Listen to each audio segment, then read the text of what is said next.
आवाज बंद करो।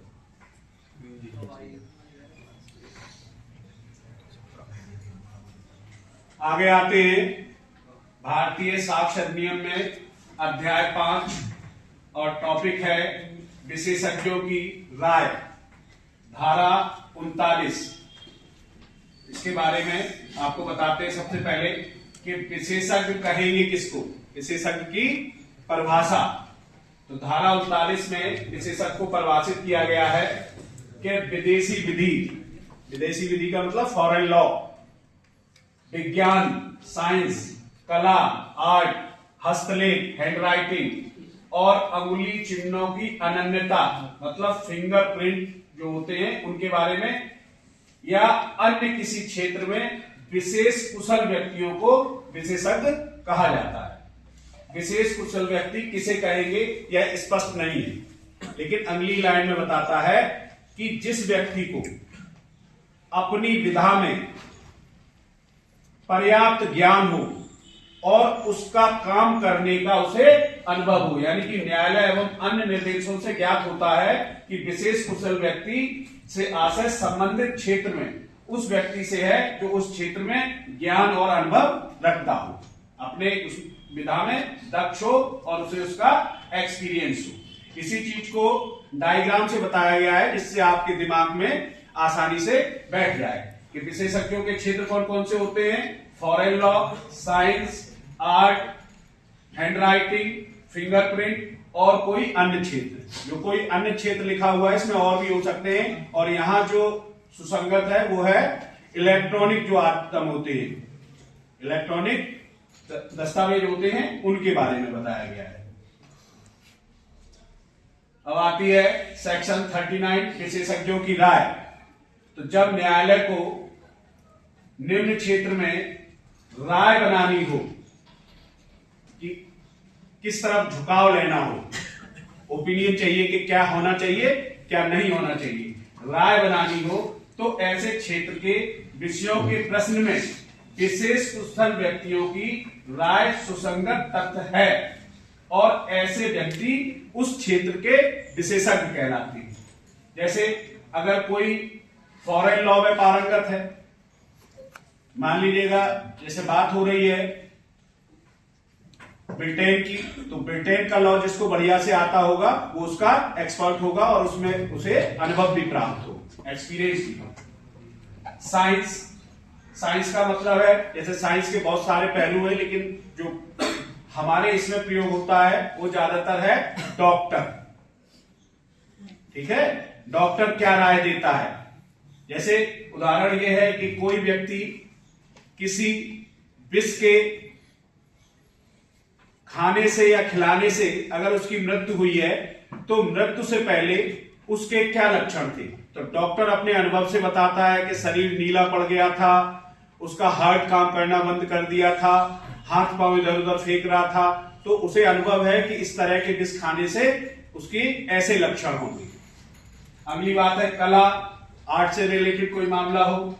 हस्तलेख, जैसे हस्तलेख का मामला ये है, न्यायालय में कोई बात आई कि क्या ये लेटर इस व्यक्ति द्वारा लिखा गया है, तो इस चीज को प्रूव करने के लिए जो हैंड राइटिंग एक्सपर्ट होगा उसकी अन्य चीजें जो ऑलरेडी प्रमाणित हैं, साबित हैं कि ये इसी के द्वारा लिखी गई है, उनसे उस लेटर को मिलान करेगा, और दोनों मिल जाते हैं। अगर दोनों में मिलान हो जाता है तो क्या राय बनाई जाएगी कि ये लेटर भी इसी व्यक्ति ने लिखा है, और इस तरह जो न्यायालय उस तरफ काम करेगा निर्णय लेने के लिए। इसी तरह सेम टू सेम फिंगरप्रिंट के लिए है। जैसे किसी घटना स्थल से कोई फिंगरप्रिंट मिले, कोई फिंगरप्रिंट मिले, अब संदेह है कि फलाने व्यक्ति वहां ये घटना की है, तो उस व्यक्ति के फिंगरप्रिंट और घटना स्थल से मिले फिंगरप्रिंट का जो फिंगरप्रिंट के एक्सपर्ट्स होते हैं उनसे मिलान कराया जाएगा, और दोनों का अगर मिलान हो जाता है तो ये चीज साबित हो जाती है कि घटना के समय ये व्यक्ति जिसमें संदेह किया जा रहा है घटना स्थल पे मौजूद था। ये चीज तो प्रूफ हुई, तो ऐसी राय बनेगी। और किसी अन्य क्षेत्र में किसी बात पर, वो मैंने बता दिया जो इलेक्ट्रॉनिक वाले, डाटा वाले मामले हैं, डिजिटल वाले मामले हैं, उनके लिए है। तो उनके लिए इस धारा का दूसरा पार्ट है सबसेक्शन 2। सबसेक्शन 2 कहता है विशेषज्ञों की राय।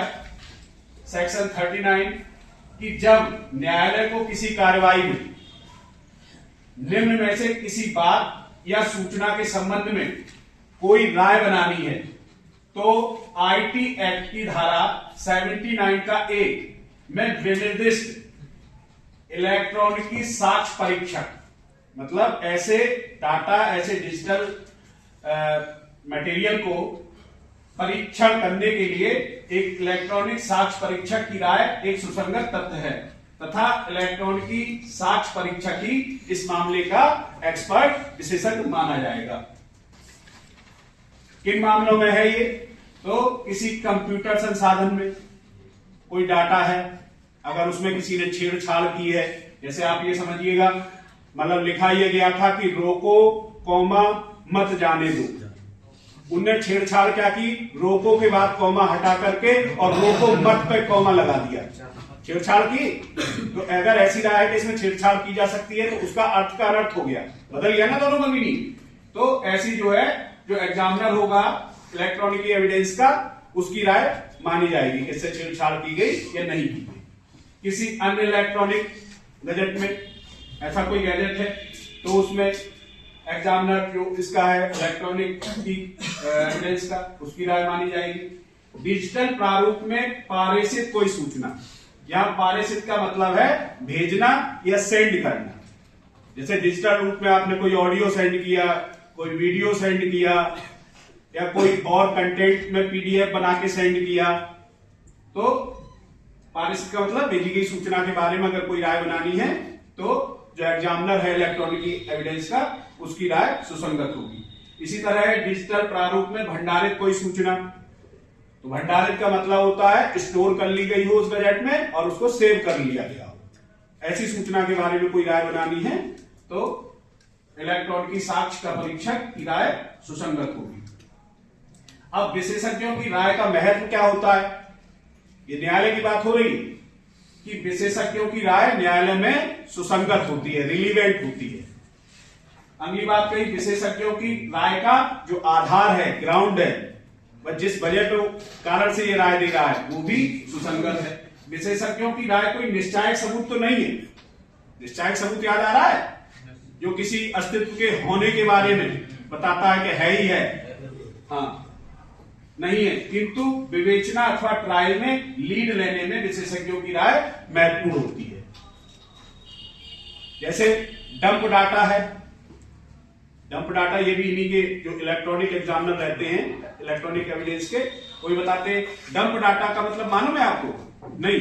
डंप डाटा का मतलब होता है, मान लीजिएगा इस कमरे में मर्डर हुआ, ठीक है, किसी व्यक्ति का, तो इसको किसने मारा, इसके लिए वो क्या करते हैं, डंप डाटा लेते हैं। तो डंप डाटा में जो लोग यहां रहते हैं उनके तो मोबाइल नंबर होंगे ही होंगे, जिनका अननोन मोबाइल नंबर होगा उसके ऊपर काम किया जाएगा, उसकी सीडीआर निकाली जाएगी और उसके बारे में विवेचना की जाएगी कि कहीं इस व्यक्ति ने तो मर्डर नहीं किया। तो ये क्या होगा, एक राय बन गई, लीड, जैसे इन्वेस्टिगेशन में लीड हो गई ना, केस को इंट्रोगेट करें, तो लीड लेने में और विशेषज्ञों की राय महत्वपूर्ण होती है। चलिए, इतनी बात समझ में आई? ओके।